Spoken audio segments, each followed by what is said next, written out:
Hey, good Tuesday evening to everybody. This is Dan, Ultimate Boston Red Sox Collector page on Facebook and YouTube videos. Making another video tonight.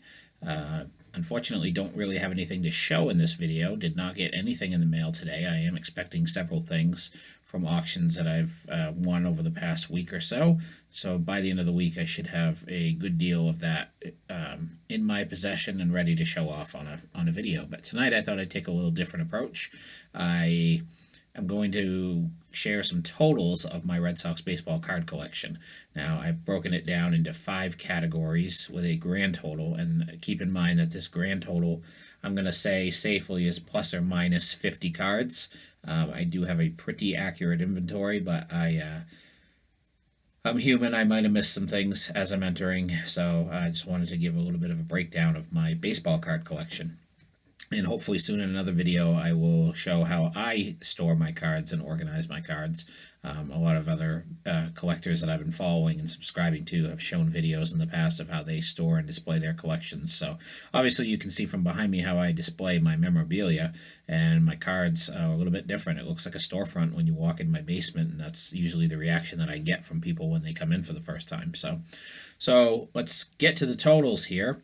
Hit a little bit of a milestone sometime in the past week. Unfortunately, I can't pinpoint exactly which card it was that was the milestone card. However, I did surpass 27,000 different Red Sox cards sometime in the last week.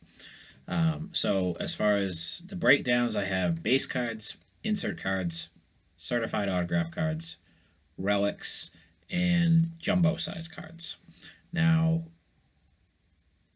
what I consider base is part of the base set. I also consider parallel cards base cards because they're different versions of a base card. I consider single prints, short prints, super short prints. Those are all considered base cards in my collection. I consider insert cards to be anything as far as insert sets. These go all the way back to the 1980s, all the way up to the current day. Certified autograph, that's pretty self-explanatory. It's anything that is a certified card that came out of a pack at some point. Those are pretty self-explanatory. Relic cards, I have a couple different subcategories of relics, but I bunched them all together. Actual relic cards could be single, double, triple, quads, all the way up to 6 or 8 pieces depending on the card.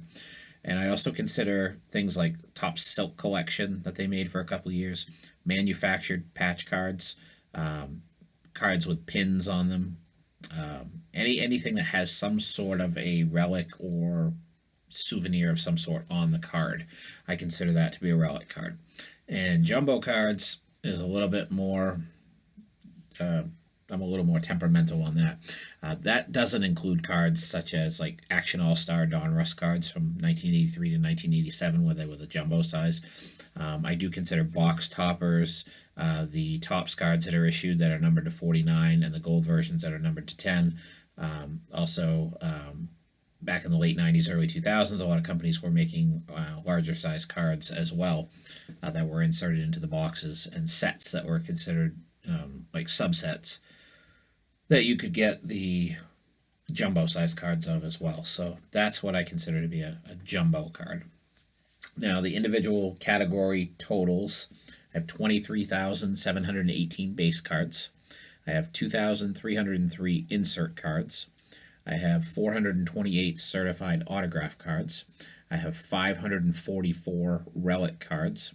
And I have 77 jumbo cards. Again, those are all as accurate as I can be right now, giving me a grand total of 27,070 total cards.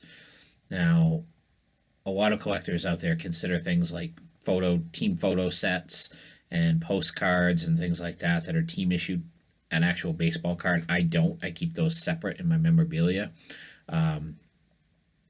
I do have a few sets that are on uncut sheets or panels. I do actually have that broken down as cards.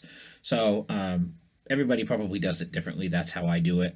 One example of cards, if you will, I don't consider these jumbo cards, would be like the 1981 Topps home team cards. There's a Red Sox team set, anywhere from 10 to 12 cards. Can't remember exactly.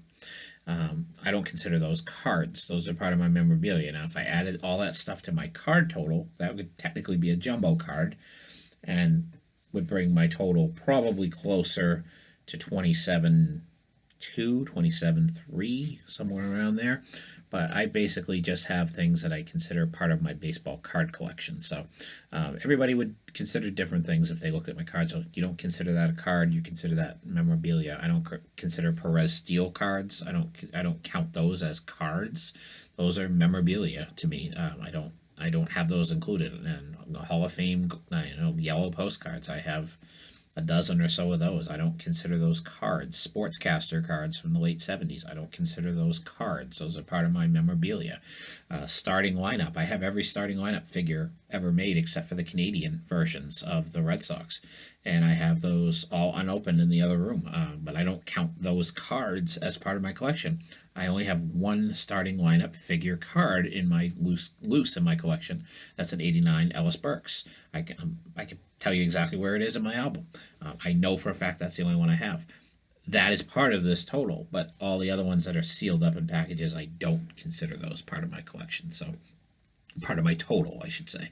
So that's what I have for total cards. I'm going to try to start coming up with totals for autographs, baseballs, photos, lithos, posters, cachets, everything that I have that's autographed, and I'll gradually work into doing things like pins, cups and mugs, plates, bobbleheads, figures, cups. I think I said cups and mugs already. I've got so much stuff, and I really haven't even begun to show it. So I'm hoping to get some more interest. Added a new subscriber today. I'm up to 13, but hey, we're getting there. I appreciate the support that I am getting. The comments have been nice. I apologize. I don't always get back to, liking or, commenting back. Please bear with me on that. I've never been real good at that, but I do see them. I do read them, and I appreciate them. And I'm trying to check out more channels. If you have a channel that you want me to check out, go ahead and post it in my comments.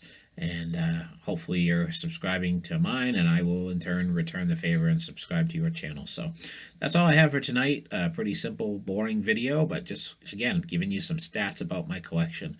I hope everybody has a great rest of your evening, and we will talk to you tomorrow.